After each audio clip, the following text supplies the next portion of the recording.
అవును సార్. భాగ్యరాజ అంట అవును. పేరు. అవునండి. ఈయనకేమైనా ఈ అవును. సందర్భంలో ఈయనకేమైనా చెప్పదలుచుకున్నారా అరుణ్ గారు? ఎందుకండి ముగిసిపోయిన జీవితాల గురించి నేను తవ్వుకోవడం ఎందుకండి? ప్రెజెంట్ నేను ప్రేమిస్తున్నానండి శ్రీకాంత్‌ని. నా మనసులో ఇంకొక దురుద్దేశం లేదు. ఇంకో చెడ్డ ఉద్దేశం లేదు. ఇప్పటికే నా భర్త చనిపోయి నాకు అన్యాయం జరిగింది. భాగ్యరాజు వల్ల కొంత మానసిక ఒత్తిడి నేను అనుభవించాను. తర్వాత ఆ అబ్బాయిని నేను అసలు నన్ను ఇట్లా మనిద్దరం ఇట్లా మనస్పర్ధలతో రోజు కొట్టుకునే కన్నా విడిపోవడం మేలనుకున్నాము. ఇద్దరం విడిపోయాము. ఓకే. నేను అప్పటినుంచి కూడా నా బిడ్డను పెట్టుకొని నేను గుట్టుగా నా ఇంట్లో ఉంటున్నాను. శ్రీకాంత్‌ని తప్ప నేను ఎవరితో ఏమీ చేయలేదు. నాకు ఇల్లీగల్ కాంటాక్ట్స్ ఏమీ లేవు.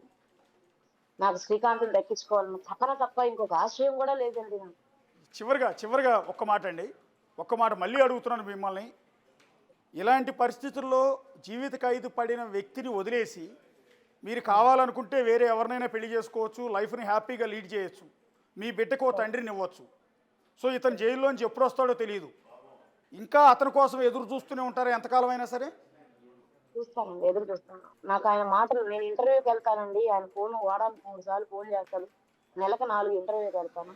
ఆయన నన్ను మాటలతో ప్రేమిస్తే చాలండి. మాకు శారీరక సంబంధాలు గాని, ఇంకొక సో నేనేమి సుఖపడాలని కూడా అనుకోవట్లేదండి. నాకాయన మాటలు, ఆయన ప్రేమ చాలు.